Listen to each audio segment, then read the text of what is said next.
Hey guys, this is Abhilash और आज मैं रिव्यू करूंगा नेरू मूवी का। नेरू आपको मिलेगी डिज्नी हॉटस्टार ऐप पर हिंदी ऑडियो में। ओरिजिनली ये एक मलयालम मूवी है जिसका रन टाइम है एग्जैक्ट 2.5 आवर्स का और जॉनरा है कोर्ट रूम ड्रामा। तो कहानी शुरू होती है सारा नाम की इस बच्ची से जो कि ब्लाइंड है और ब्लाइंड होने के बावजूद ये एक स्किल्ड स्कल्प्टर है। तो एक दिन इस बच्ची पर सेक्सुअल असॉल्ट होता है और ये एक स्कल्पचर बनाकर पुलिस को बताती है कि ये असॉल्ट किसने किया है। तो पुलिस गिरफ्तार करती है माइकल को, जो कि एक इंडस्ट्रियलिस्ट का बेटा है और सीएम का होने वाला दामाद है। इसके बाद सारा की तरफ से केस लड़ने के लिए आते हैं विजय मोहन, जो कि एक तरह से कोर्ट से रिटायर हो चुके थे, और उनके सामने माइकल का केस लड़ने के लिए आते हैं राजशेखरन, जो कि एक टाइम पर विजय मोहन के गुरु हुआ करते थे। तो अब ये केस कौन जीतेगा और कौन हारेगा और क्या सारा को जस्टिस मिल पाता है या नहीं, ये सब जानने के लिए आपको ये मूवी देखनी पड़ेगी। अब सबसे पहले स्टोरी के बारे में बात करें तो ये स्टोरी काफी प्रेडिक्टेबल है और अगर आप लॉजिकली सोचो तो ये स्टोरी में नया कुछ फील नहीं होगा, बट फिर भी राइट फ्रॉम द स्टार्ट में इमोशनली इतना ज्यादा इन्वेस्टेड था कि फिर मैंने कहा भाड़ में गई प्रेडिक्टेबिलिटी, मैं ये मूवी एक बार में खत्म करने वाला हूँ। फिर इस मूवी की एक बहुत अच्छी बात मुझे ये लगी कि मूवी में जो कोर्टरूम ड्रामा दिखाया गया है उसमें बाय चांस कुछ भी नहीं हो रहा है।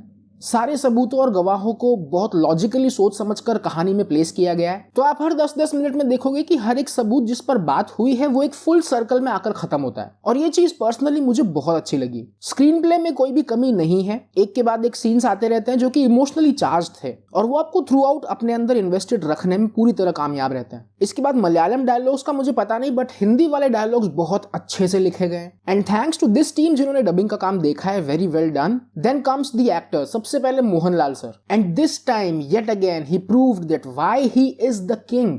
Brilliant performance, outstanding work. But इस मूवी में ये अकेले नहीं थे जिन पर तालियां मैंने बजाई। अगर मुझे तालियां बजानी है तो मैं पूरी की पूरी कास्ट के लिए बजाना चाहूंगा, जिसमें है Priyamani as Purnima, Anaswara Rajan as Sara, Siddique as Rajasekharan and Jagadish sir as Mohammed. इन सभी लोगों ने अपना दी बेस्ट काम दिया है। फिर इसके बाद टेक्निकल एस्पेक्ट्स की बात करें तो cinematography was amazing, background score was top class and production design was through out supportive. And finally director है इस मूवी के जीतू जोसेफ, जिन्होंने इससे पहले दृश्यम 1 और 2 बनाई थी। नेक्स्ट इनकी दृश्यम 3 भी आने वाली है, बट इन्होंने ये भी कहा है कि वो नेहरू मूवी का भी एक सीक्वल बनाना चाहते हैं जिसमें मोहनलाल सर के कैरेक्टर विजय मोहन एक दूसरा केस अपने हाथ में लेंगे। तो यार देखो, मेरी साइड से please go ahead and make this. But इस मूवी के डायरेक्शन की अगर बात करें तो it was top class and trust me when I से दिस कि 3-4 जगहों पर ये मूवी दृश्यम को भी पीछे छोड़ती है। बट इन दोनों मूवीज में कंपैरिजन करना भी ठीक नहीं है क्योंकि दृश्यम मूवी एक एड्रेनलिन रश्ड मूवी थी और नेहरू मूवी एक इमोशनली चार्ज्ड मूवी है। बट फिर भी इन दोनों चीजों में जीतू जोसेफ ने अपने आप को प्रूव किया है। So very well done sir. अब in conclusion this is a must watch movie for everyone, जहां पर आपको 100% तो नहीं but 90% accurate court room proceedings देखने को मिलती हैं, जहां पर आप ये भी चाहोगे कि काश हमारा देश ऐसा होता तो आज हम इंसान बनना सीख जाते हैं। इसके बाद पेरेंटल गाइडलाइंस में इस मूवी में 2 जगहों पर सेक्सुअल असॉल्ट वाले सीन है, सेक्स सीन्स नहीं है, न्यूड सीन्स नहीं है और गालियां नहीं है। अब ये मैं आप पर छोड़ता हूं कि ये मूवी आप किसके साथ देखते हो, बट इसे अपनी वॉच लिस्ट में ऐड करके रखो और जब भी टाइम मिले तब इसे देखना शुरू करो। और ये है मेरी साइड से इस मूवी की rating.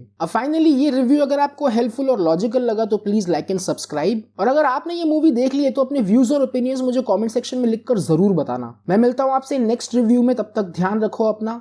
Be awesome. Bye bye.